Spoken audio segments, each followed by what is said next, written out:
Oke, kita langsung aja ya. Kita bedah salah satu ide yang paling berpengaruh di dunia marketing dan psikologi. Kalian pasti udah nggak asing lagi kan? 6 prinsip pengaruh dari Robert Cialdini. Ini nih yang katanya jadi jalan pintas universal buat mempengaruhi orang. Udah kayak kitab suci lah buat para pebisnis dan marketer di mana-mana. Tapi, gimana kalau fondasi yang kita pikir kokoh banget ini ternyata ada retaknya? Gimana kalau cerita yang kita semua telan mentah-mentah ini sebenarnya punya sisi lain yang jarang banget diungkap? Yuk, kita coba telusuri. Biar kita ngerti di mana letak masalahnya, kita harus balik dulu ke awal. Kita harus lihat, kenapa sih ide-ide ini bisa jadi sekuat dan diterima seluas ini? Kuncinya ada di zaman waktu ide ini lahir. Jadi bukunya Cialdini Influence itu terbit tahun 1984. Wah, ini waktunya pas banget.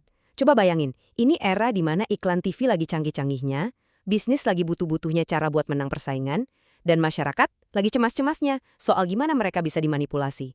Dunia bisnis waktu itu haus banget sama ilmu yang praktis yang bisa langsung dipakai. Nah ini nih yang bikin Cialdini beda. Dia itu bukan tipe psikolog yang cuma ngutak-ngatik data di lab yang steril. Justru, dia ini lebih kayak antropolog sosial yang terjun langsung ke lapangan. Dia benar-benar nyamar. Dia masuk dan mengamati langsung para jagoan persuasi di habitat aslinya. Mulai dari sales mobil, penggalang dana, perekrut sekte, sampai skema MLM. Makanya, gak heran kan kalau temuannya itu kerasa daging banget, praktis, dan gampang banget diadopsi sama siapapun yang kerjanya jualan atau meyakinkan orang. Dan disinilah letak ironi paling gokilnya. Popularitas prinsip-prinsip Cialdini ini justru meledak karena salah satu prinsipnya sendiri. Bukti sosial. Ya gimana enggak? Karena semua orang di dunia marketing ngomongin dan make ini, makin banyak lagi orang yang yakin kalau ini pasti beneran manjur. Jadi kayak bola salju yang makin lama makin besar. Oke, kalau prinsip-prinsip ini begitu diterima, terus salahnya di mana dong? Nah, masalahnya ternyata ada di 3 kesalahpahaman besar. Pertama, anggapan kalau ini universal.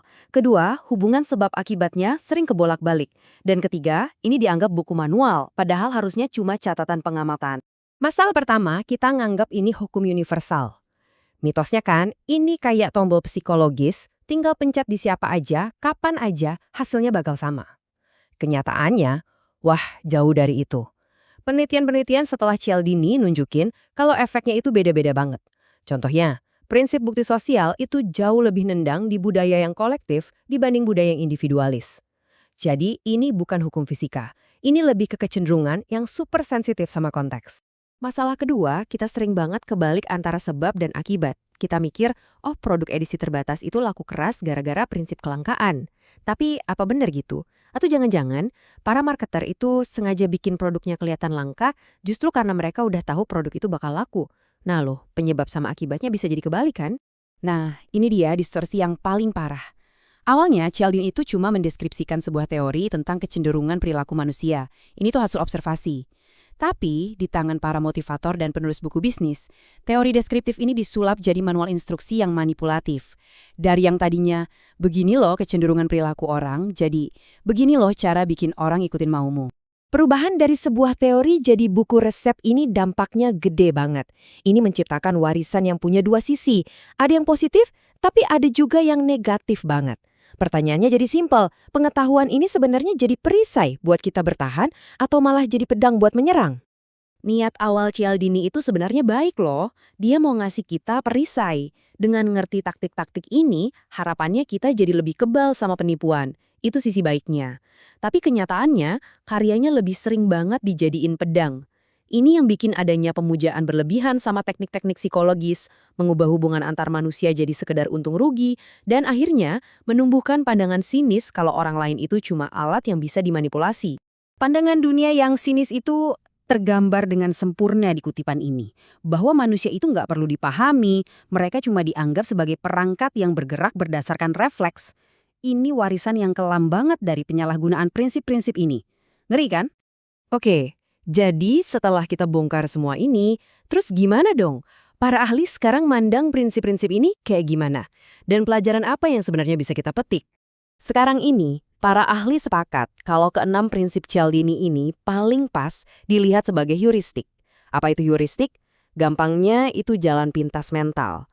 Aturan praktis yang sering kita pakai buat ambil keputusan cepat. Berguna, iya.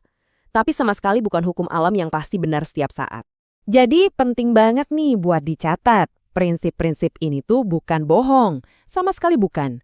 Tapi ini adalah penyederhanaan yang keterlaluan. Ada benarnya, tapi kekuatannya itu dilebih-lebihkan dengan cara membuang semua nuansa. Padahal, faktor penentu yang sesungguhnya itu selalu dan akan selalu adalah konteks. Dan ini membawa kita ke pelajaran pamungkasnya. Setiap kali kalian lihat ada teori psikologi yang mendadak viral atau populer banget, coba deh berhenti sejenak dan tanya, siapa sih yang paling diuntungkan kalau teori ini populer? Karena seringnya kepopuleran sebuah ide itu lebih banyak bercerita tentang keinginan orang-orang yang mau memanfaatkannya daripada tentang kebenaran sejati soal sifat manusia. Dan kemampuan buat mempertanyakan itu, itulah perisai terbaik yang kita punya.